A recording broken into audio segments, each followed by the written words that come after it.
दुआ है कि दुश्मन भी नैब की उकूबत खाने में कभी ना जाए। वज़ीर आज़म शहबाज शरीफ कहते हैं कि बेगुनाह लोगों को चुन चुन कर नैब के उकूबत खाने भिजवाया गया, लेकिन इस मंसूबे पर अरबों रुपए का गबन हो गया। तो क्या नैब ने इन लोगों को बुलाकर पूछा?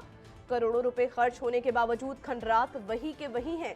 बेदर्दी और बेरहमी से बाब पाकिस्तान मंसूबे को तबाह किया गया। साबिक वज़ीर दाखिला शेख रशीद के खिलाफ थाना मरी में दर्ज मुकदमे की केस की समाअत जुडिशल मजिस्ट्रेट मरी मोहम्मद ज़शान ने की। शेख रशीद की दरखास्त जमानत पर दलाइल के बाद अदालत ने फैसला महफूज कर लिया।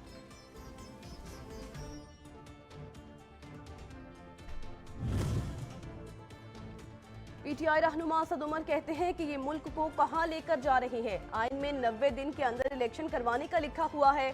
इस सब के बावजूद खदशा है कि ये इलेक्शन से भागेंगे। कौम का इस निज़ाम से एतमाद उठ गया। इनके गैर आइनी इक़दाम मुल्क की बुनियादें हिलाने के मुतरादिफ हैं।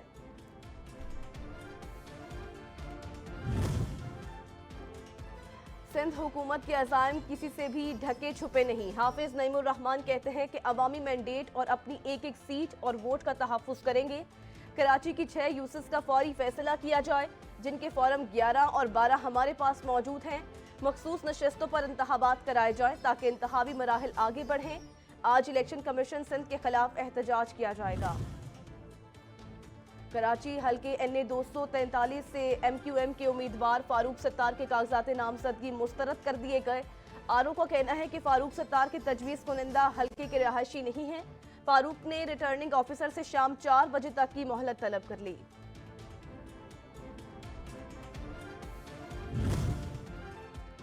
कौमी खजाने को 1.5 करोड़ रुपए का नुकसान पहुंचाने पर जज को नौकरी से बर्खास्त कर दिया गया। पेशावर हाई कोर्ट ने डिस्ट्रिक्ट एंड सेशन जज सैयद अस्कर शाह को नौकरी से बर्खास्त कर दिया। जारी किए जाने वाले नोटिफिकेशन के मुताबिक करप्शन इल्जामात साबित होने पर जज को नौकरी से बर्खास्त किया गया।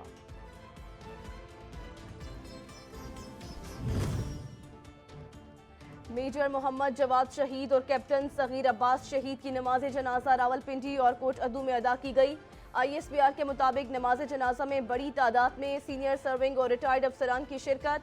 पाक फौज ने दोनों सपूत कोहलू में ऑपरेशन के दौरान शहीद हो गए थे।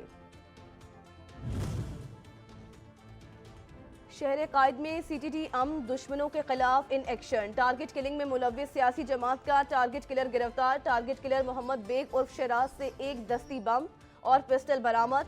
मुलजिम का कराची में मुतादिद अफराद की टारगेट किलिंग का इंकशाफ।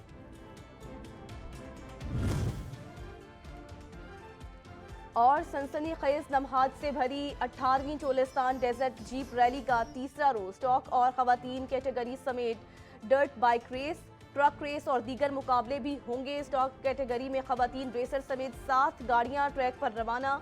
पैराग्लाइडिंग मुकाबले भी मुनक्किद किए जाएंगे।